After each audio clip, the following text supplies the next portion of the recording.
اعوذ باللہ من الشیطان الرجیم بسم اللہ الرحمن الرحیم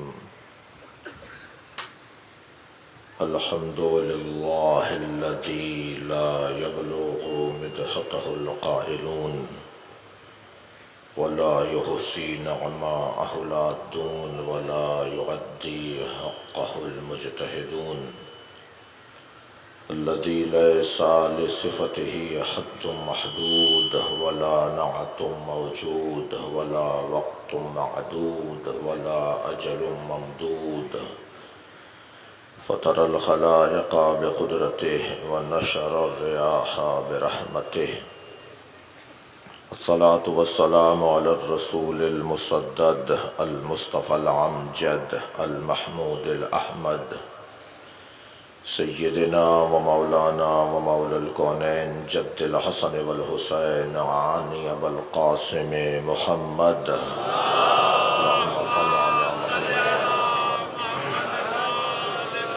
وآله الطيبين الطاهرين المعصومين الذين قال الله إنما يريد الله ليذهب عنكم الرجس أهل البيت ويطهركم تطهيرا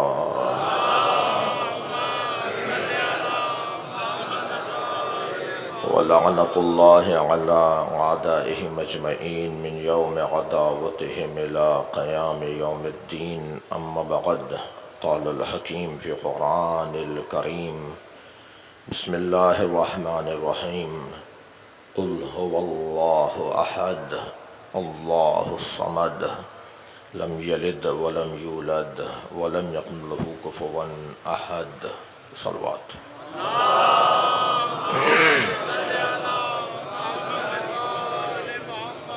سورہ مبارکہ توحید عنوان تعارف احدیت پروردگار عقیدہ توحید کا اس بات اور اقرار جس انداز سے اس گھرانے نے ہمیں عطا کیا ہے وہ انداز کہیں قابل مقایسہ نہیں ہے۔ جب اللہ نے حضرت آدم کو خلق کیا تو حکم ہوا کہ فرشتے آدم کو سجدہ کریں، اور سجدے کا سبب بھی بغیر علت کے اللہ نے سجدہ نہیں کروایا۔ وہ مالک ہے، خالق ہے، علت بغیر بتائے بھی اگر حکم دے تو اس کی بات کو ماننا ہے۔ وہ تو علت بتا کر ہم پہ کرم کر رہا ہے کہ میں یوں سجدہ کروا رہا ہوں۔ وہ اگر سیدھا سیدھا حکم دے کہ یہ کرو تو وہ مالک ہے، وہ خالق ہے، لیکن اس نے علت بتائی کہ کیوں آدم کو سجدہ کرنا ہے۔ انبئونی ہؤلاء اسماء، مجھے بتاؤ یہ نام کیا نام ہے، یہ جو میرے کلمات ہیں، یہ جو میرے کلمات ہیں ان کے نام کیا ہیں؟ تو فرشتوں نے کہا کہ لا علم لنا الا ما علمتنا، ہمارے پاس تو جتنا تیرا دیا ہوا علم ہے اتنا ہی ہے، ہم اس سے زیادہ جانتے نہیں ہیں۔ لیکن حضرت آدم کے پاس بھی اتنا ہی علم تھا جتنا فرشتوں کو دیا، ورنہ عدل الہی کے خلاف بات ہو جائے گی۔ ایسا نہیں ہے کہ اللہ نے آدم کو زیادہ دیا تھا، پھر امتحان کس بات کا تھا، پھر مقایسہ کس بات کا تھا؟ دونوں کا علم ایک جیسا تھا، بس فرق یہ ہے کہ ایک علم سے علم تیار کرتا ہے، ایک علم سے ایک مرحلہ خود سے طے کرتا ہے۔ کیا فرما رہے ہیں مولا علی؟ علمنی رسول اللہ الف باب، مجھے رسول اللہ نے 1000 باب علم عطا کیے اور میں نے ہر 1000 سے 1000 باب کھولے۔ صلوات پڑھیں ذرا محمد و آل محمد۔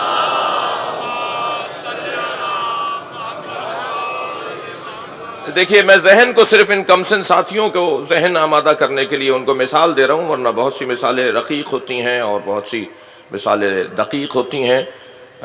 آپ کے پیش نظر کمپیوٹر کی معلومات بھی ہے اور آپ کے پیش نظر آپ کی معلومات بھی ہے.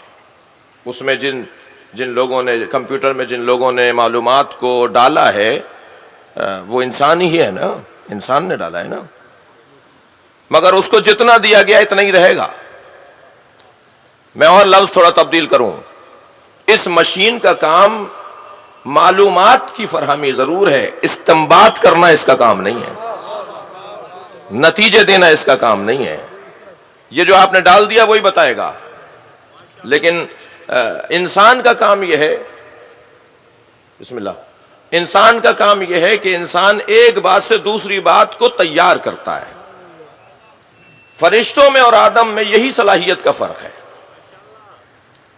ورنہ دونوں کے پاس اللہ کا دیا ہوا علم ایک جیسا ہے.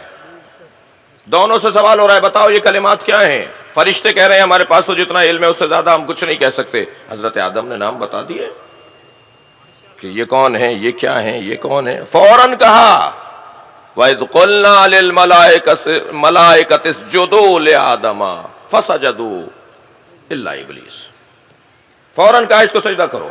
معلوم یہ ہوا کہ کسی کی تعظیم اگر کرنی ہے، کسی کو ترجیح اگر دینا ہے، کسی کو اولویت اگر دینا ہے تو اس کی کسوٹی ہے علم. اور فرما رہے ہیں آپ حضرات، علم معیار ہے کسی کو احترام دینے کا، علم معیار ہے کسی کو ترجیح دینے کا.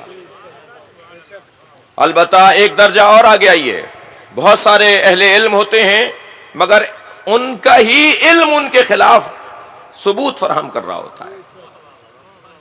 تو پھر ان کے لیے کیا کہا گیا ہے کہ یہ عالم نہیں ہیں، ان کے پاس ذخیرہ علم تو ہے مگر ان کا علم ان کے دل و جان کا حصہ نہیں بنا. وہ جو معصوم علم کی تعریف میں کہہ رہے ہیں نا، العلم نور یقذفہ اللہ فی قلبہ من یشاء، علم ایک ایسا نور ہے اللہ جس کے دل میں ڈالنا چاہے ڈالے. کلاس میں شاگرد تو بہت ہوتے ہیں مگر سب عالم نہیں ہوتے.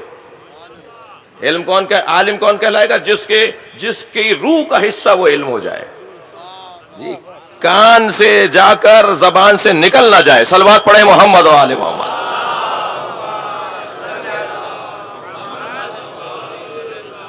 پہلے وہ روح اور جان کا، وقار بھائی، وہ پہلے روح اور جان کا حصہ بنے تب وہ علم کہلائے گا، تب وہ علم کہلائے گا. میں ایک رسانے پر ایک بہت بڑے مفتی صاحب کے ساتھ تھا، وہ اکثر ایک مدت سے جو ہے وہ کسی ہمارے حوالے سے الجھن کا شکار ہیں. شاید ہی کوئی ہماری ملاقات ہوتی ہو، ہمارے کسی کی بھی. خاص طور پر میں دعا کروں گا جناب محترمہ ذاکرہ عالمہ فاضلہ خانم طیبہ بخاری کے لیے کہ وہ ایک حادثے کا شکار ہو کے شدید زخمی ہیں. اللہ تمام مومنین کو اپنے حفظ و امان میں رکھے. ان کی صحت و سلامتی کے لیے ایک صلوات ہدیہ کریں.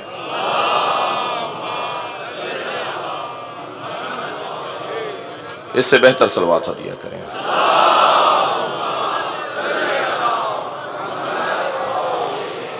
تو کوئی نہ کوئی الجھنیں بہرحال بیان ہوتی رہتی ہیں. ابھی پچھلے دنوں ہر جگہ جہاں انہیں موقع ملتا ہے وہ کہتے ہیں جی تہران میں تو سنیوں کی مسجد نہیں ہے. اگرچہ میں تہران کو نمائندہ نہیں ہوں، پہلے جواب دینے سے پہلے یہ وضاحت کر دوں، میں جو یہاں خطیب ذاکر بیٹھا ہوں میں تہران کو نمائندہ نہیں ہوں. لیکن غلط بات ہے، کسی کی بھی ہو. سعودی عرب کے بارے میں غلط بات ہوگی تو ہم دفاع کریں گے. جی غور کر رہے ہیں آپ حضرات. تو ہر جگہ ہر بات میں کہیں نہ گھما پھرا کے کہ جی تہران میں تو سنیوں کی مسجد نہیں ہے. میں نے کہا مفتی صاحب آپ تو بریلوی مسلک ہیں، یہ تو تکفیریوں کی زبان ہے، یہ تو کسی اور سوچ کے لوگوں کی زبان ہے. آپ یہ کیوں باتیں کرتے ہیں؟ یہ تو کوئی اور پھیلا رہا ہے نفرتیں پھیلانے کے لیے، کسی اور کا کوئی ایجنڈا ہے جس کے مطابق یہ باتیں ہو رہی ہیں. آپ کسی کی زبان میں کیوں بات کر رہے ہیں؟ کہنے لگے نہیں جی ایسا ہی ہے، زیادتیاں ہیں فلاں. ہم نے انہیں پچھلے دنوں خط لکھ دیا، 9 پتے بھیج دیے انہیں تہران کے شہر میں، 9 اہل سنت کی مسجدوں کے ایڈریس، نام، پتے سب بھیج دیا. تو مجھے ملے وہ جناب انیق احمد کے پروگرام میں، کہنے لگے کہ ایرانیوں سے ہم نے پوچھا وہ تو نہیں بتا پائے. اچھا مجھے یہ بات آج اچھا لگ رہی ہے کرنا اس لیے کہ کوئی ایرانی یہاں نہیں بیٹھا ہوا، ورنہ 1% یہ ہوتا کہ صاحب انہیں سنانے کے لیے بات ہو رہی ہے. ایک صلوات پڑھیں ذرا محمد و آل محمد.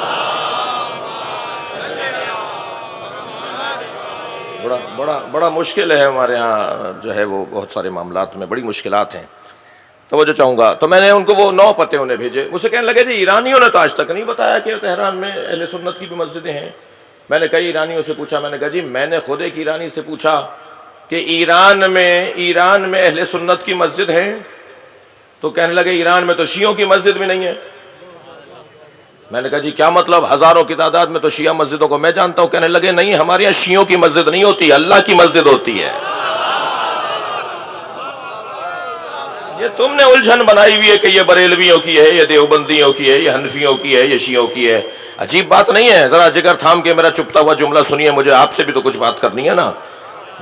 مسجدوں میں اللہ نہیں ملتا، وہ بریلویوں کی ہے، وہ دیوبندیوں کی ہے، وہ سلفیوں کی ہے، وہ حنفیوں کی ہے، وہ مالکیوں کی ہے، وہ شیعوں کی ہے.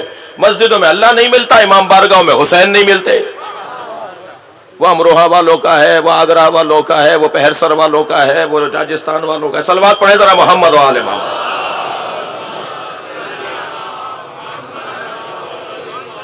اتنا ہم نے محدود کر دیا ہے. یہ خطہ کچھ عجیب و غریب خطہ ہے. جی غور فرما رہے ہیں؟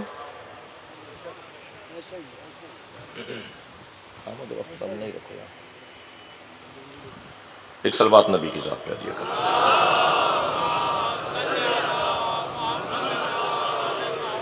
اس سے بہتر صلوات.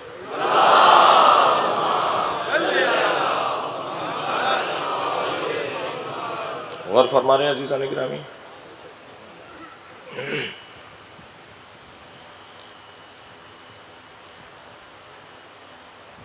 مذہب کوئی سا بھی ہو، سب کا دعویٰ یہ ہے کہ ہم اسے اپنے ماننے والے کو، اپنے پیروکار کو اللہ تک پہنچانا چاہتے ہیں. مذہب کا دعویٰ، مذہب کا ادعا، مذہب کی کوشش یہ ہوتی ہے، ہندو ہوں، مسیحی ہوں، پھر مسلمانوں میں کسی بھی سوچ کے لوگ ہوں، سب کی کوشش یہ ہے کہ ہم اللہ تک اس بندے کو پہنچائیں. مجھے کسی مذہب پہ تبصرہ کرنے کا کوئی حق نہیں ہے، مگر عزیزان گرامی میں اتنا جانتا ہوں کہ مذاہب میں جو جامع ترین مذہب ہے وہ انہی کا ہوگا کہ جو لوگوں کی عقل سے قریب ہو کر بات کرتے ہیں. اتنا طے ہے. جن میں پروردگار عالم نے علمی صلاحیتوں کو اور بدنی صلاحیتوں کو بھرپور رکھا ہوگا، وہ ہوں گے جو انسان کو زیادہ سے زیادہ اللہ سے قریب کر سکیں گے. میں کراچی سے اسلام آباد جانا چاہتا تھا، مثال عرض کر رہا ہوں اپنی بات کو روشن کرنے کے لیے. مجھے صبح جا کر دوپہر میں لوٹنا تھا. یہاں بھی مصروفیت تھی، وہاں بھی مصروفیت تھی. ہم نے اپنے سننے والوں سے کہا کہ جی کسی کے پاس کوئی سواری ہو تو ہمیں دیں، کوئی طریقہ کوئی انتظام ہو تو ہمارے ساتھ تعاون کریں، ہم وہاں جا کر واپس آ جائیں. تو کچھ دیر کے بعد دروازے پہ دستک ہوئی تو ایک صاحب ایک لمبے لمبے کانوں والی سواری لے کر آئے کہ صاحب آپ سے محبت ہے، آپ نے کہا تھا لہٰذا لیجئے، اس پر بیٹھ کے چلے جائیے. اب ہمیں اندازہ ہوا کہ جی محبت تو ہے مگر شاید شعور نہیں ہے. بھئی محبت، صلوات پڑھ لیں ذرا محمد و آل محمد.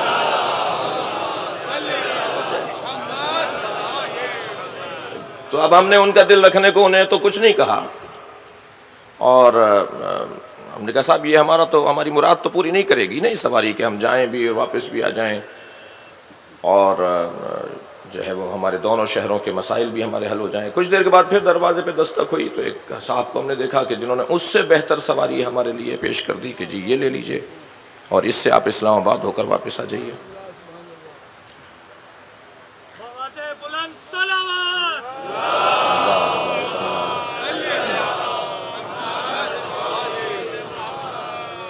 ماشاء اللہ.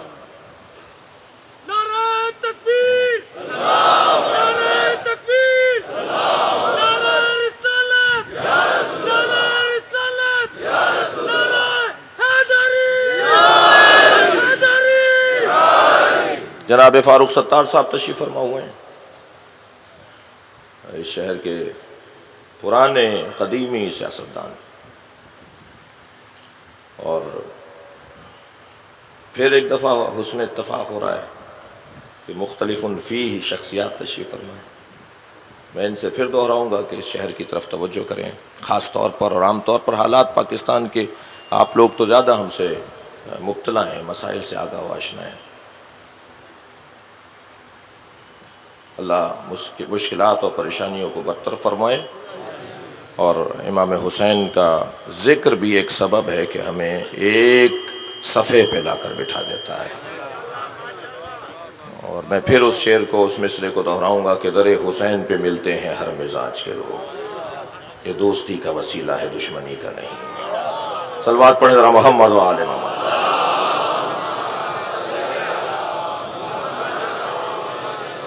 کچھ دیر کے بعد ایک صاحب، میں بات عرض کر رہا تھا کہ کوئی مذہب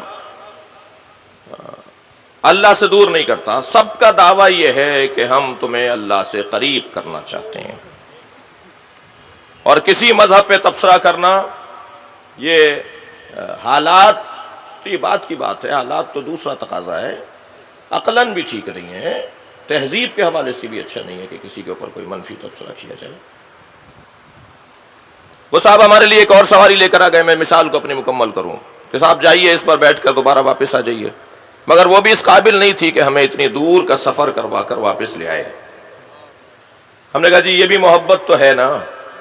کچھ دیر بعد ایک صاحب اور آئے، ایک انہوں نے کاغذ ہمارے ہاتھ میں دیا کہ جی یہ ٹرین کا ٹکٹ ہے، آپ کراچی سے اسلام آباد جائیے اور واپس آ جائیے. یہ بھی مطلوب سواری نہیں تھی. کچھ دیر کے بعد ایک اور صاحب آئے، انہوں نے ایک اور کاغذ پکڑایا، وہ ہوائی سفر کے لیے، فضائی سفر کے لیے ایک سواری کا ٹکٹ تھا. ہم نے تھوڑا غور کیا تو یہ مطلوب تھا، کسی حد تک یہ مطلوب تھا. عزیزان گرامی، ہر مذہب اللہ تک پہنچانے کا دعویٰ کرتا ہے.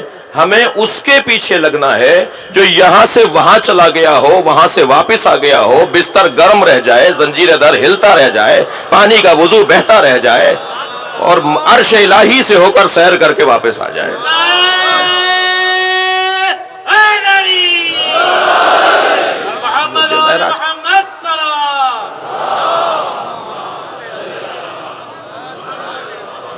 جسے ذات کردگار نے معراج پر بلایا ہو.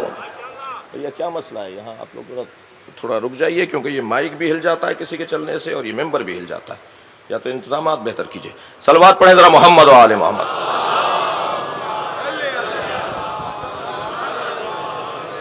اس سے بہتر صلوات نبی اور آل نبی.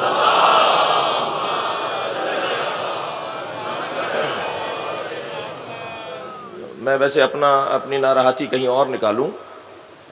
ذمہ دار یہاں تشریف فرمائے، سندھ حکومت کے لوگ بھی بیٹھے ہیں، کراچی حکومت کے لوگ بیٹھے ہیں اور بڑی تنظیموں کے لوگ، سیاسی جماعتوں کے لوگ تشریف فرمائیں. آج ہمارے ساتھ زیادتی ہو رہی ہے. 8 محرم سے رستے مسدود کر دیے گئے، دور دور لوگوں کو پیدل چل کے آنا پڑ رہا ہے. یہ حفاظت کے نام پر تکلیف پہنچانا کسی طور قابل برداشت نہیں ہے. میں اپنے قومیات کے لوگوں سے، آپ حضرات سیاسی لوگ ہیں، آپ لوگوں کے بہرحال آپ کی پارٹی کی پالیسیوں کے مطابق آپ فیصلہ لیں گے، لیکن میں جو ملت جعفریہ کے مذہبی شخصیات ہیں ان سے گزارش کروں گا کہ 2 دن پہلے اے پی سی بلانا، 2 دن پہلے نشستیں بلانے سے آپ کے مسائل حل نہیں ہوں گے. وہ جو 4 دن پہلے آپ سے میٹنگ کرتا ہے افسر، وہ 2 دن پہلے اس کا ٹرانسفر کر دیا جاتا ہے. اور پھر یہ جو ہمارے ساتھ کیا جا رہا ہے، رینجرز کے ادارے کر رہے ہیں، پولیس کے ادارے کر رہے ہیں، مجھے تو نہیں معلوم، میری معلومات کی کمی ہے. مگر اتنا ضرور ہے کہ تکلیف پہنچائی جا رہی ہے لوگوں کو. کیوں کر رہے ہیں ایسا؟ کتنی مشکلوں سے اتنا بڑا مجمع چل کے آیا. میں خود 2 جگہ سے میں نے رستے تبدیل کیے تب جا کے یہاں پہنچا ہوں. دور دور جا کر رکاوٹیں کھڑی کر دی گئی ہیں. یعنی شاید 2-3 میل کے فاصلے سے لوگوں کو پیدل چلایا جا رہا ہے. کیا ضرورت آ رہی ہے؟ کیا مسئلہ ہے آپ کو بھائی؟ حفاظت کے نام پر آپ نے ہمیں محدود کرنے کی عملی مشق شروع کر دی ہے. نمائش سے لے کر ایرانیہ تک.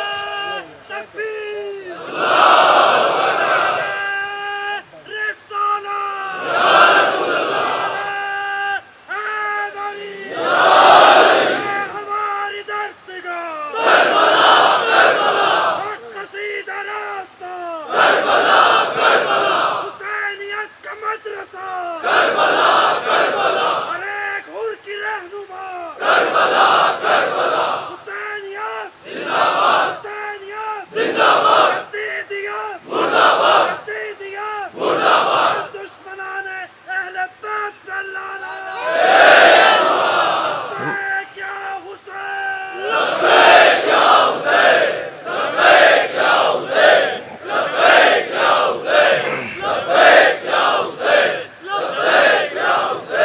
سمجھتا ہوں آئندہ سالوں میں ہمیں پہلے سے کچھ طے کرنا ہوگا. کیا کریں؟ جب وہ محاورہ تو بہت زیادہ مطلوب نہیں ہے، لیکن جب مور ناچتے ناچتے اپنے پیروں کو دیکھتا ہے تو شرمندہ ہو کے بیٹھ جاتا ہے. کیا کریں؟ ورنہ جہاں جہاں یہ رکاوٹیں کھڑی کر دی گئی ہیں نا، وہاں جا کے مجلس ہونا چاہیے.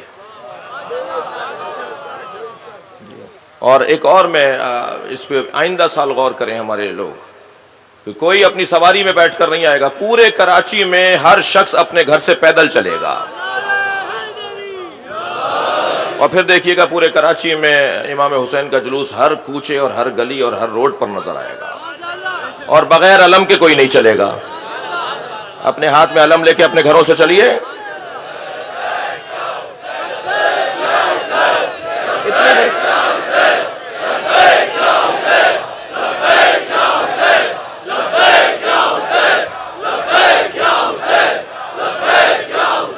بلند تر صلوات ہدیہ کریں نبی اور آل نبی پر.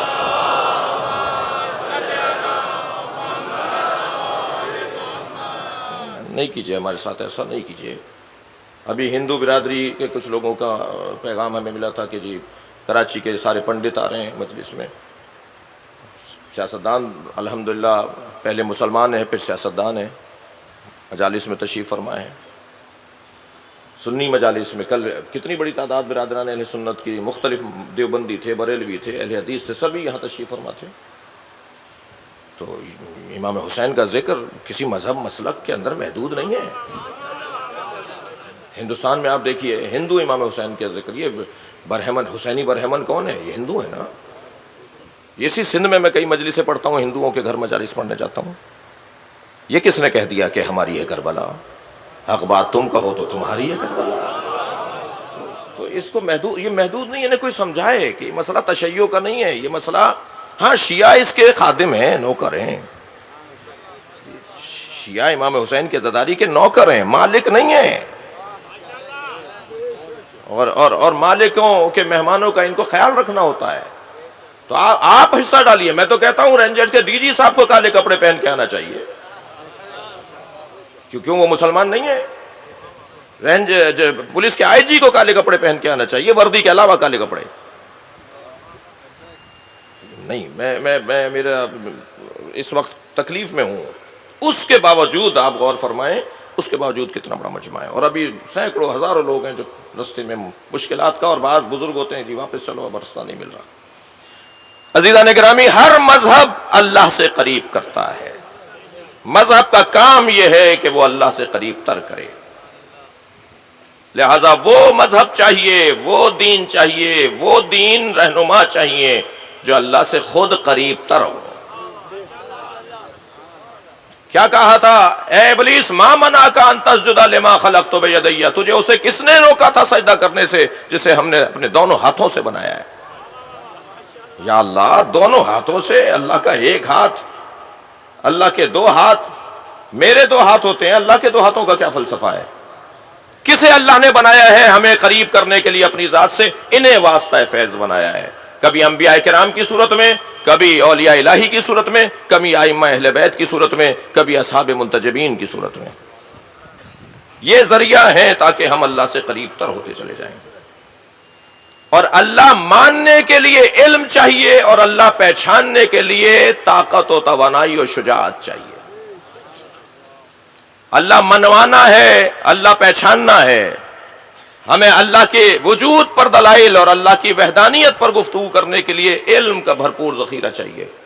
اور کیسے مانا جائے گا، کیسے منوایا جائے گا؟ اس کے لیے شجاعت اور بہادری، ہمت اور حوصلہ، اعصاب کی مضبوطی، وجود کا ٹھہراؤ، طبیعت میں اور مزاج میں تعامل، تدبر، حکمت، دانائی، معاملہ فہمی. یہ وہ راستے ہوں گے کہ جن کے ذریعے سے ہم اس وحدہ لا شریک کی معرفت عام کر سکیں گے. لہذا سب سے پہلے حضرت آدم کو جو خلق کیا اس کا معیار یہ ہے کہ اس کے پاس علم ہے. یہ بے عنوان علم. فردوس بھائی، وہ مفتی صاحب سے میں نے عرض کیا، جو میں عرض کر رہا تھا بات رہ گئی، کہ مفتی صاحب آپ فلاں ملک اور فلاں ملک جو اسلامی ممالک ہیں کہ صاحب یہ دو ملکوں کی جھگڑا ہے جو پوری دنیا میں مسلمانوں میں چل رہا ہے، ہمارا پڑوسی ملک اور کچھ فاصلے پر ہمارا مقدس ملک. یہ ان دونوں کا سیاسی جھگڑا ہے جس کی بنیاد پر پاکستان میں اور دنیا بھر میں مسائل کھڑے ہیں. میں نے کہا مفتی صاحب میں کوئی ان کا نمائندہ نہیں ہوں کہ آپ کو ان کا دفاع کروں، لیکن میں صرف آپ سے ایک قاعدہ اور ایک اصول پوچھنا چاہتا ہوں کہ قرآن کیا کہتا ہے کہ کس کا احترام کرنا ہے اور کس کا احترام نہیں کرنا.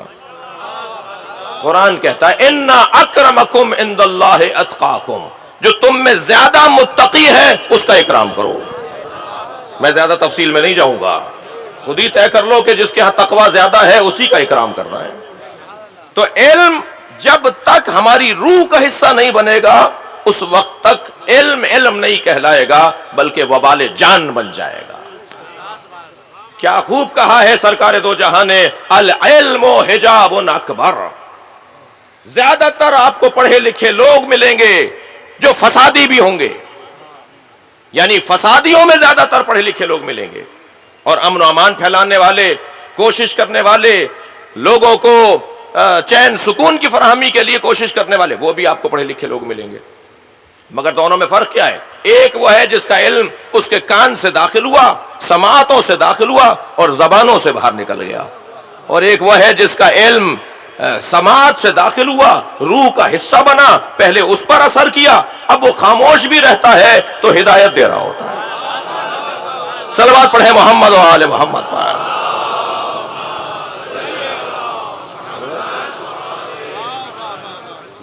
لہذا نبی فرما رہے ہیں کونوا دعاة الناس بغیر السنتکم، لوگوں کو اپنی جانب، اللہ کی جانب، حق کی جانب، سچائی کی جانب دعوت دو بغیر زبان کے.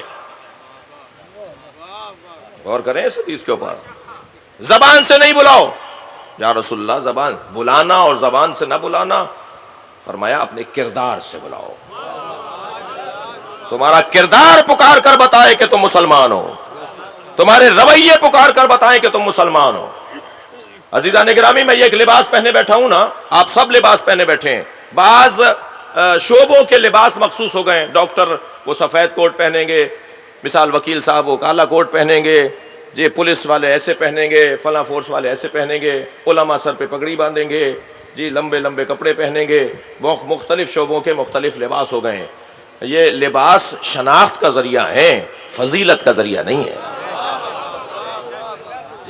محسوس کریں گے عزیزان گرامی، آپ کی سماعتوں کے حوالے ایک جملہ کر رہا ہوں، اسلام حلیوں کا نام نہیں ہے، رویوں کا نام ہے. جتنا میرا رویہ اسلام کے مطابق ہوتا چلا جائے گا، جی وقار بھائی، جتنا میرا رویہ اسلام کے مطابق ہوتا چلا جائے گا اتنا میں مسلمان اپنے آپ کو ثابت کروں گا. سرکار کی رحلت قریب ہے. آواز دے کر کہا کوئی ہے جس کا حق میری گردن پر ہو. ایک شخص کھڑا ہو گیا، یا رسول اللہ آپ اپنی اونٹنی کو تازیانہ مار رہے تھے، چابک مار رہے تھے، وہ مجھے لگ گیا تھا. حضرت نے فرمایا کہاں لگا تھا؟ کہا میری کمر میں لگا تھا. حضرت نے اپنی قمیض لوٹ دی. نبی مکرم سنی شیعہ نے اس واقعے لکھا ہے، بڑا حسین واقعہ ہے. حضرت نے اپنی قمیض لوٹ دی، اپنی کمر کھول دی، لاؤ آؤ مارو. اب میں یہاں سوال کر رہا ہوں، جو رحمت للعالمین ہو اس کے ہاتھ میں تازیانہ نہیں ہوتا. بھئی حدیث کی دو طرح سے پرکھ ہوتی ہے، روایت اور درایت. یعنی دیکھا جاتا ہے کہ اس کی سند کیسی ہے، دیکھا جاتا ہے اس کا متن کیسا ہے، دیکھا جاتا ہے یہ اس کا شان نزول اور محل وقوع کیا ہے. جب یہ تین چار چیزوں کو ہم دیکھ لیتے ہیں تب حدیث سمجھ میں آتی ہے کہ حدیث کا مطلب کیا ہے. جی رحمت للعالمین سرکار نے تو کبھی ہاتھ میں تلوار نہیں لی. دو چیزیں تو نبی نے کبھی ہاتھ میں ہی نہیں لی. نہ قلم سرکار نے کبھی ہاتھ میں لیا، نہ کبھی تلوار ہاتھ میں لی. صلح حدیبیہ کے موقع پر بھی مولا علی سے فرما رہے ہیں بتاؤ محمد الرسول اللہ میں خود کاٹ دیتا ہوں، کہاں لکھا ہوا ہے؟ جی یہ عدم علم پیغمبر کی دلیل نہیں ہے، یہ ہماری ضرورت تھی جو قلم نہیں لیا نبی نے ہاتھ میں. بھائی جو خود قلم پروردگار ہو، غور کر رہے ہیں آپ حضرات، اللہ اس پوری کائنات کو لکھ رہا ہے محمد کے ذریعے سے. نون والقلم وما یسطرون. سبحان اللہ.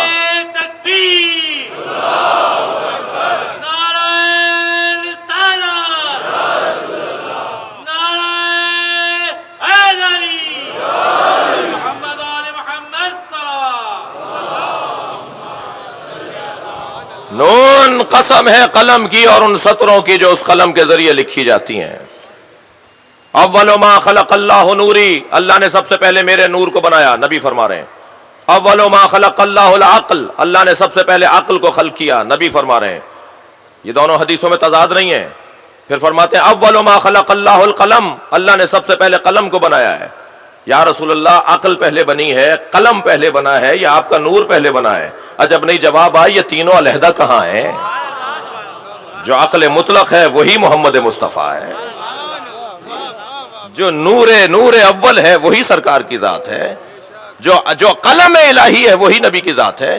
مگر نبی نے کبھی قلم ہاتھ میں نہیں لیا، نبی نے کبھی تلوار ہاتھ میں نہیں لی. تلوار تو ہاتھ میں اس لیے نہیں لی سرکار نے کہ جو رحمت للعالمین ہو اس کے ہاتھ میں تلوار سجتی نہیں ہے. نبی مکرم نے قلم بھی ہاتھ میں نہیں لیا. میں اپنے مضمون سے دور ہونے کا خوف رکھتا ہوں، ورنہ حسین باب ہے یہ کہ سرکار نے قلم ہاتھ میں کیوں نہیں لیا. سرکار نے قلم ہاتھ میں اس لیے نہیں لیا، اللہ اکبر، جس کا لعاب دہن گھٹی میں علی لے لے تو سلونی کا دعویٰ کرے، اس کے علم کا درجہ کتنا ہوگا. 27 سوال، مشکل ترین 27 سوال جوڑ کر لائے کچھ لوگ مولا علی کے سامنے، اور حضرت نے جوابات ایسے دیے کہ جو ان کے تصور سے بالا تر تھے. 20 سوالات کے بعد حضرت نے فرمایا میں بتاؤں کہ 21واں سوال کیا تھا؟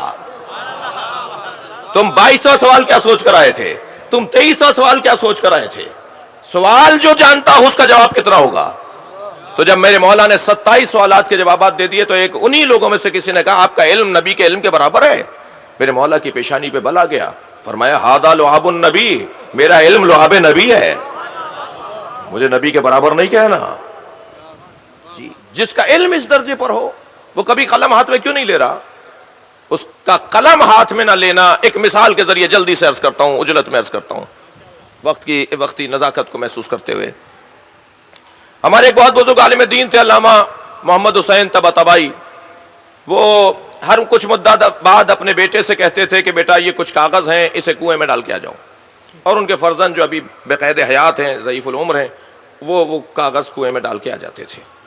کئی مرتبہ ایسا ہوا تو ایک دفعہ اتفاق یہ ہوا کہ ان کی نگاہ پڑی ایک کاغذ کے کونے پر، تو اس میں ایک مصرع محسوس ہوا لکھا ہوا. انہوں نے جب اسے پورا سیدھا کیا تو پوری نظم تھی، شاہکار فارسی ادبیات کا. دوسرا کاغذ کھولا تو اس سے زیادہ اچھی نظم، اس سے اچھی غزل، مختلف صنفوں میں ان کا کلام.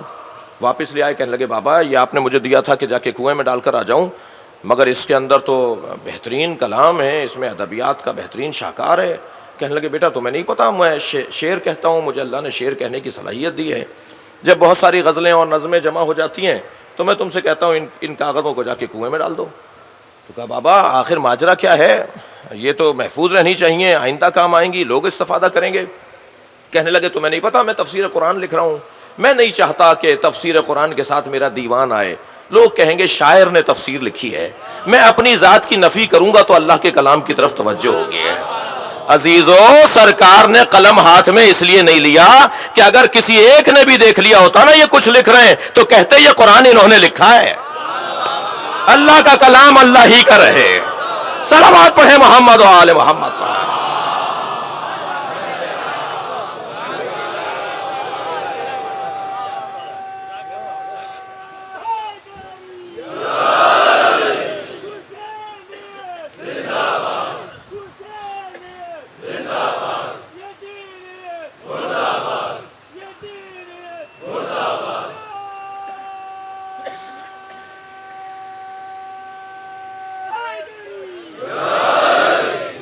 اور فرما رہے ہیں، اب وہ فرما رہے ہیں جی آپ نے اپنے جانور کو تازیہ نہ مارا، وہ مجھے لگ گیا. حضرت نے فرمایا مار لو. تو پہلی بات تو یہ سمجھ میں نہیں آ رہی، درایت حدیث، متن حدیث کے اوپر غور کر رہا ہوں، لطف آئے گا آپ کو جب یہ مکمل ہو جائے گی بات. دوسری بات یہ کہ بھائی رسول معصوم ہوتا ہے، نبی معصوم ہوتا ہے، معصوم سے خطا نہیں ہوتی۔ خانہ کعبہ کو گرانے کے لیے ہاتھیوں کے لشکر آیا تھا، ہاتھیوں کے مقابل اللہ نے ابابیل بھیجے تھے، اور ابابیل کے لیے قرآن کیا کہہ رہا ہے؟ وَأَرْسَلَ عَلَيْهِمْ طَيْرًا ابابیل، ہم نے ان کے مقابلے میں ایک نحیف و ناتوان پرندہ بھیجا جس کا نام ابابیل ہے۔ وہ جو کنکر چھوڑتے تھے نا، کوئی کنکر خطا نہیں جاتا تھا، ہر کنکر جا کر ہاتھی کو لگتا تھا۔ جو پرندہ بھیجا ہوا ہو وہ غلطی نہیں کرتا، نبی غلطی کیسے کرے گا؟ صلوات پڑھے محمد و آل محمد پر۔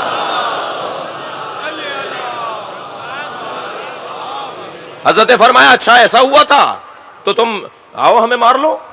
اب قریب آتا ہے، جیسے ہی قریب پہنچا مہر نبوت کا بوسہ لے کے کہنے لگا کیسا تازیانہ، کہاں ایسا ہوا؟ میری تو شوق تھا، میری خواہش تھی کہ میں مہر نبوت کا بوسہ دے دوں۔ آپ نے کوئی تازیانہ نہیں مارا تھا، مجھے اس جگہ کی زیارت کرنی تھی جہاں نبی کی پشت کے اوپر اللہ نے مہر لگا۔ صلوات پڑھے ذرا محمد و آل محمد۔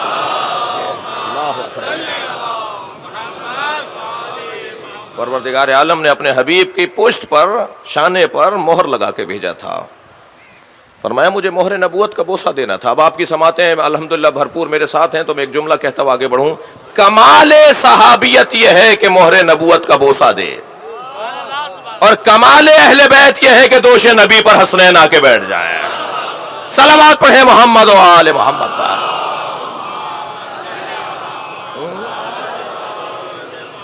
خلق پیغمبر،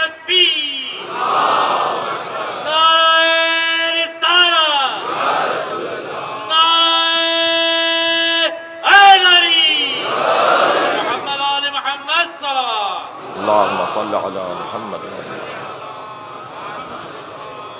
اسلام اخلاق نبی و اہل بیت نبی سے پھیلا ہے، خلق اہل بیت، اللہ کی وحدانیت۔ مجھے مولانا اللہ کا وجود سمجھ میں نہیں آ رہا، سمجھائیے۔ کائنات کے باکردار ترین لوگ کہہ رہے ہیں کہ اللہ ہے، کائنات کے محترم ترین لوگ کہہ رہے ہیں کہ اللہ ہے، جنہوں نے کبھی جھوٹ نہیں بولا وہ کہہ رہے ہیں اللہ ہے، جن کے کردار میں کبھی کوئی کمزوری نہیں رہی وہ کہہ رہے ہیں اللہ ہے۔ میرے مولا علی سے گھمسان کی جنگ میں کسی نے پوچھا اللہ کے وجود پر دلیل، میرے مولا فرماتے ہیں کہ اگر اللہ کے علاوہ کوئی اور اللہ ہوتا، وہ پوچھتا ہے کہ جی ثنویت اور تثلیث، دو اللہ ہو سکتے ہیں، تین اللہ ہو سکتے ہیں، انہوں نے بھی اللہ مانا ہوا ہے، انہوں نے بھی اللہ مانا ہوا ہے، 365 اللہ تو ویسے ہی مانے جاتے تھے نبی کے زمانے میں۔ حضرت نے فرمایا کہ اگر دوسرا کوئی خدا ہوتا تو پھر اس کی طرف سے بھی نبی آتے، رسول آتے، کتابیں آتی، کوئی کتاب کا دعوے دار، کوئی نبوت کا دعوے دار۔ اچھا کبھی کبھی ہوئے بھی اگر نبوت کے دعوے دار تو اتنے خوار و ذلیل ہوئے کہ وہ لطیفے بن کے رہ گئے۔ جی نبی کے بعد مسیلمہ کذاب نے دعوی نبوت کیا، فرماتے ہیں کہ اگر اللہ کے علاوہ کوئی اور اللہ ہوتا تو اس کے بھی کوئی نمائندے تو ہوتے۔ صاحبان کردار جتنے بھی ہیں حضرت آدم سے لے کر اور آج تک، جو جھوٹ نہیں بولتے، جو کردار کے دھنی ہیں، جو سچے ہیں، جو متقی ہیں، اور تقوی اس درجے پر ہے کہ عدالت ہے، عدالت اس درجے پر ہے کہ عصمت ہے، عصمت اس درجے پر ہے کہ عصمت کبریٰ ہے۔ جیسے جیسے مزاج میں توازن کمال پر جائے گا تو عصمت کا مفہوم روشن ہوتا چلا جائے گا، مزاج میں عدالت کمال پر پہنچے گی تو عصمت کا مفہوم روشن ہو جائے گا۔ یہ سارے بڑے لوگ کہہ رہے ہیں کہ اللہ ہے، یہ سارے بڑے لوگ کہہ رہے ہیں کہ اللہ کا وجود ہے۔ لہذا ایک دلیل جسے دلیل نقلی کہتے ہیں وہ صاحبان کردار کا اللہ کے حضور سجدہ کرنا ہے، یہ خود دلیل الہی ہے، یہ خود وجود پروردگار پر بھرپور قانے کنندہ دلیل ہے۔ میں نے بہت سارے لوگوں کو دیکھا ہے ملاقاتوں میں، صاحب اگر حسین کی یہ قربانی نہ ہوتی تو ہمیں اللہ سمجھ میں نہ آتا۔ ایک صاحب کہنے لگے جی معاذ اللہ میں فلاں چیز نہیں مانتا، میں فلاں چیز نہیں مانتا، مگر حسین مجبور کرتے ہیں کہ مانو، حسین کا کردار مجبور کرتا ہے کہ مانو۔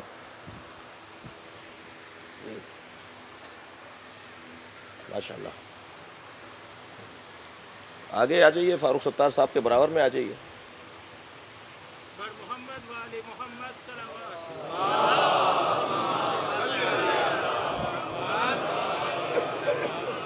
ایک صلوات پڑھ لیجیے ذرا نبی اور آل نبی پر بھائی. ہم نے اپنا کام پورا کر دیا ہے. ایک صلوات پڑھ لینا محمد و آل محمد پر.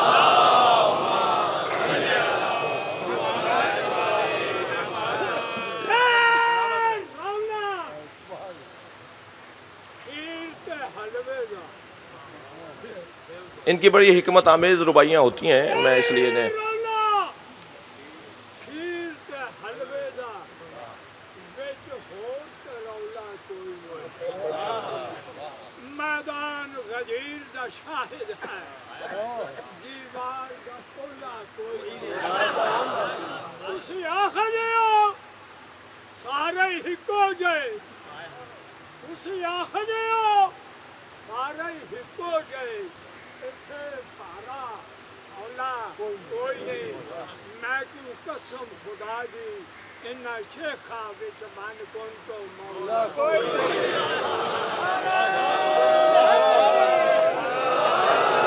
ایک صلوات نبی کی ذات پر.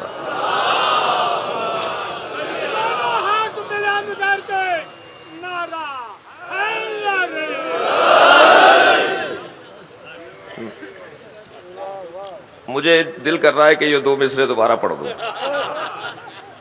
در حسین پہ ملتے ہیں ہر مزاج کے لوگ، یہ دوستی کا وسیلہ ہے دشمنی کا نہیں. آفاق احمد صاحب تشریف فرمائے، فاروق ستار صاحب کے برابر میں وقار مہدی صاحب بیٹھے ہوئے ہیں، جناب راشد ربانی صاحب بیٹھے ہوئے ہیں، جناب فردوس صاحب بیٹھے ہوئے ہیں، علی زیدی بیٹھے ہوئے ہیں. اللہ ہمارے ان سیاستدانوں کو مل کر سر جوڑ کر بیٹھ کر مسائل حل کرنے کی توفیق عطا فرمائے. بلندر صلوات.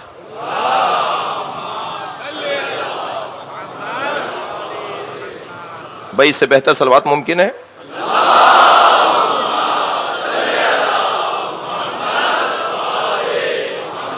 بات یہ ہے کہ صاحبان کردار نے ثابت کیا ہے کہ اللہ کا وجود ہے.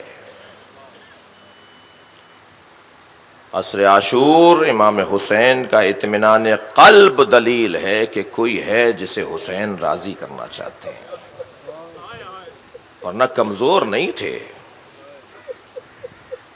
جب پسر سعد سے جو وہاں کا لشکر کا سپہ سالار ہے، جب امام کا آخری مکالمہ ہوا ہے، گفتگو کے بغیر مکمل نہیں ہوئی یہ بات. بڑے پیغامات ہیں اس واقعے کے اندر. امام نے گفتگو مکمل کی ہے، اپنی حجت پوری کی ہے، اپنے مدعا کو روشن کیا ہے. آواز دی مجھ سے آگے بات کرو. اور جب گفتگو آگے بڑھنے لگی تو دونوں گھوڑوں پہ سوار تھے، دونوں کے ساتھ آپ کے دونوں کے چاہنے والے تھے، امام کے اصحاب رضوان اللہ تعالی علیہم تھے، ادھر اس کے ساتھ لشکر یزیدی کے لوگ تھے، کہ آواز ایک دوسرے تک نہیں پہنچ رہی تھی. تو امام نے پسر سعد سے کہا کہ لوگوں کو خاموش کرواؤ، 30,000 کا لشکر ہے، یزیدی لشکر. جی آواز لگائی، خاموش ہو جاؤ، میں حسین سے بات کر رہا ہوں. سب لوگ خاموش ہو گئے، لیکن گھوڑوں کے ہنہنانے کی آوازیں، جانوروں کے پیروں میں گلے میں جو گھنٹیاں بندھی ہوئی تھیں ان کے بجنے کی آوازیں شور مچا رہی تھی کربلا میں. امام نے فرمایا آواز بند نہیں ہوئی. اچھا کوئی بات ایسی نہیں پڑھوں گا جو سنی شیعہ کتابوں میں نہ ہو، اس لیے کہ بات مشترکہ ہو رہی ہے. ایک مرتبہ پسر سعد کی آواز آئی، حسین یہ انسانوں کی آوازیں نہیں ہیں، انسانوں پر میری حکومت ہے، میں نے انہیں خاموش کر دیا. امام اپنے گھوڑے کی رکابوں پہ زور دے کے کچھ بلند ہو گئے گھوڑے پر اور اپنا ہاتھ فضا میں بلند کیا. کربلا میں سناٹا طاری ہو گیا. جو پیر جس جانور نے جہاں اٹھایا تھا وہیں رہ گیا، جو گلے میں گھنٹی گھومی تھی گئی تھی وہ وہیں جا کے رک گئی. سناٹا. حضرت نے فرمایا سنو دیکھو میری ان پر بھی حکومت ہے. جب شب عاشور جناب سکینہ دامن نہیں چھوڑ رہی تھی نا، بابا ہم پیاس سے مر جائیں گے، تو امام اپنی اس بچی کو گود میں اٹھا کے لے گئے. 4 سال کا سن ہے امام کی بیٹی کا، اور خیمے کی پشت پر ایک پتھر امام نے ہٹایا تو چشمہ جاری ہو گیا، پانی نکل آیا کربلا میں. اب ایک پیاسی بچی جی بڑھی ہے اس چشمے کی طرف، 2 قدم بڑھے تھے، آواز آئی سکینہ پھر امت محمد کی بخشش نہیں ہوگی. پھر میرے نانا کی امت کی بخشش نہیں ہوگی. بڑھتے ہوئے قدم اللہ رے، جذبہ ایثار، سمجھداریاں قربان، عقل مندیاں قربان اس گھرانے پر. بڑھتے ہوئے قدم جناب سکینہ کے رک گئے. بابا میں پانی نہیں پیوں گی. حسین مجبور نہیں تھے. کبھی معجزہ دکھایا جاتا ہے کسی پتھر کو بلوا کر، کبھی معجزہ دکھایا جاتا ہے اس گھرانے کی طرف سے، کبھی کسی جانور سے بات کر کے، مگر کردار کا معجزہ، اعصاب کی مضبوطی کا معجزہ، نفس مارنے کا معجزہ، اپنی ذات کی نفی کرنے اور اللہ کے وجود کے اس بات کا معجزہ، یہ معجزے بڑی محنت مانگتے ہیں. آج 8 محرم ہے.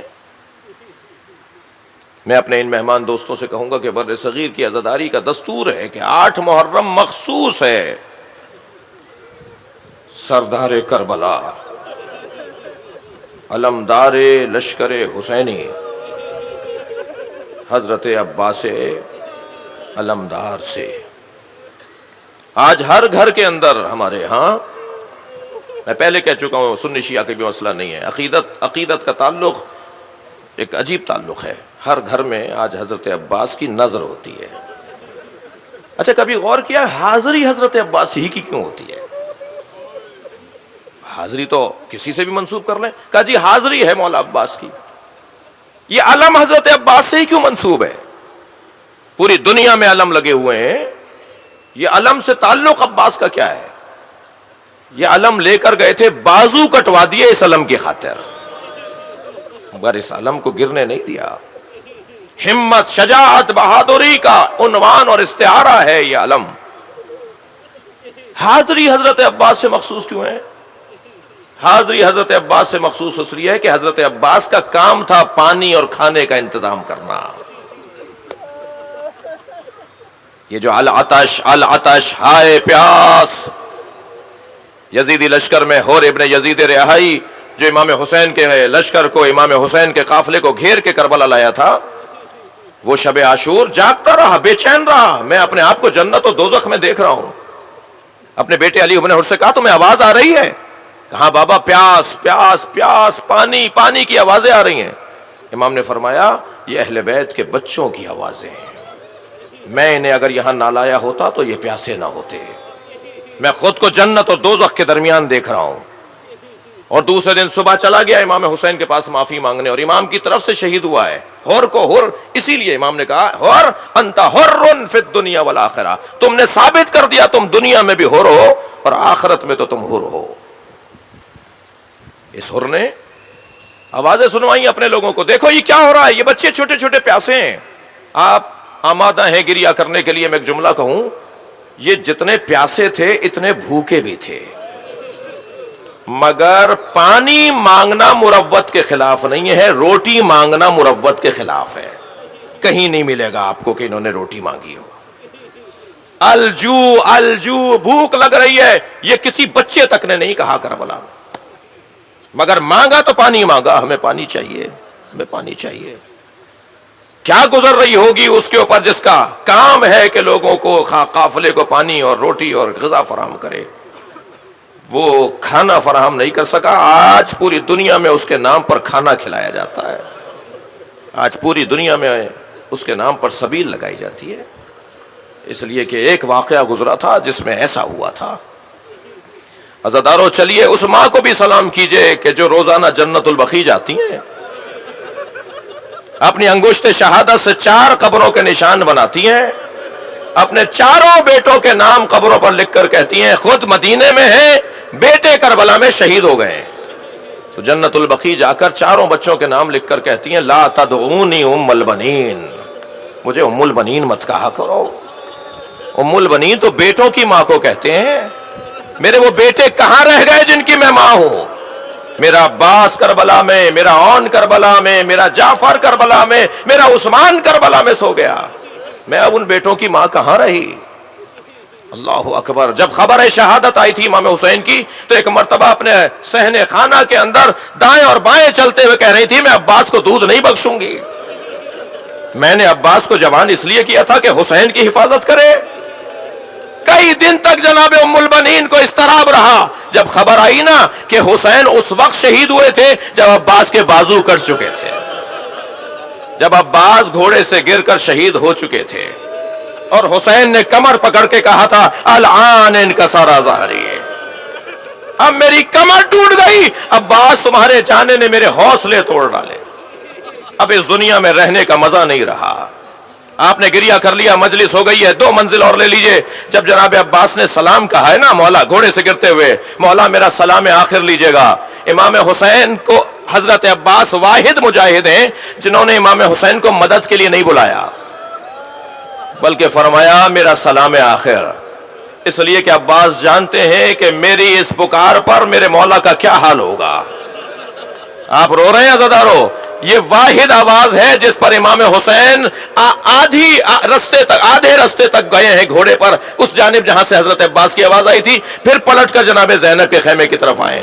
علامہ مجلسی نے بڑا عجیب رنگ لکھا ہے, وہ کہتے ہیں یہ جو انداز تھا امام کا, کبھی جاتے تھے کبھی پلٹ کر واپس آ جاتے تھے, یہ صرف 2 جگہ پر رہا ہے, یا علی اصغر کے جنازے پر کبھی آگے جاتے ہیں کبھی پیچھے آتے ہیں, یا عباس کی آواز پر کبھی اس جانب جاتے ہیں جہاں عباس گرے ہیں, کبھی زینب کے خیمے کی طرف آتے ہیں. علامہ مجلسی لکھتے ہیں حسین ایسا اس لیے کر رہے تھے کہ جب عباس کی طرف جاتے تھے تو خیال آتا تھا اب عباس مارا گیا کہیں زینب کے خیمے پہ حملہ نہ ہو جائے, اور پھر زینب کی حفاظت کے لیے جاتے تھے تو پھر سوچتے تھے میرا بھائی مجھے بلا رہا ہے. ایک مرتبہ پہنچے ہیں حضرت عباس کے لاشے کے قریب, گھوڑا دوڑتے ہوا جا رہا تھا مگر عزادارو گھوڑا رک گیا. امام نے کہا اے رہوار اے ذوالجناح مجھے میرے بھائی تک پہنچا. اس نے ایک جانب اشارہ کیا تو کیا دیکھا, عباس کا ایک کٹا ہوا بازو زمین پر ہے. امام نے وہ اٹھایا, آگے بڑھے, پھر گھوڑا رکا, ایک اور بازو نظر آیا, وہ اٹھایا. اب میں آپ رونے والوں سے سوال کرتا ہوں اور مجلس کو یہاں مکمل کر دیتا ہوں. عزادارو امام حسین کے احساسات کیا ہوئے ہوں گے, جس کے بازو نہ ہوں وہ کیسے گرے گا. میرے عباس کے دونوں بازو قلم ہو چکے ہیں. کربلا میں امام حسین کے حرم میں, حضرت عباس کے حرم میں ایک ذاکر نے, ایک خطیب نے جب حضرت عباس کے مصائب پڑھے نا اور لوگوں نے گریہ کر لیا, اور وہ بستر خواب پر جب گئے, رات میں جب بستر خواب پر گئے تو جناب زہرا انہیں خواب میں نظر آئیں. اے میرے ذاکر میرے عباس کے مصائب پورے پڑھا کرو. کبھی بھی میں نے آج ہی آپ کے عباس کے مصائب پڑھے ہیں. کہا نہیں ہمارے رونے والوں کو بتاؤ کسی کے بازو نہ ہو اور وہ زمین پر گرے, وہ کیسے گرے گا. میرا عباس گھوڑے سے زمین کی طرف آتا رہا, قتلوہ اربن اربا, ہر جانب سے تلوار بردار بڑھے, بدن کو جوڑ جوڑ علیحدہ کر دیے. عباس اب تمہارے جانے سے میری کمر ٹوٹ گئی, میرا حوصلہ منقطع ہو گیا. کون ہے جو زینب کا سہارا بنے گا, کون ہے جو سکینہ کو ڈھارس دے گا. اللہ لعنت اللہ علی قوم الظالمین. یا اللہ ان آوازوں پر رحمت نازل فرما, حاضرین کی توفیقات میں اضافہ فرما, امن و امان چین سکون عطا فرما, ملک خدا داد کو ترقی عطا فرما, سرحدوں کی حفاظت فرما, ہمارے محافظین کو توانائیوں میں اضافہ فرما, امام زمانہ کے ظہور میں تعجیل فرما. اللہم صلی علی محمد و علی محمد.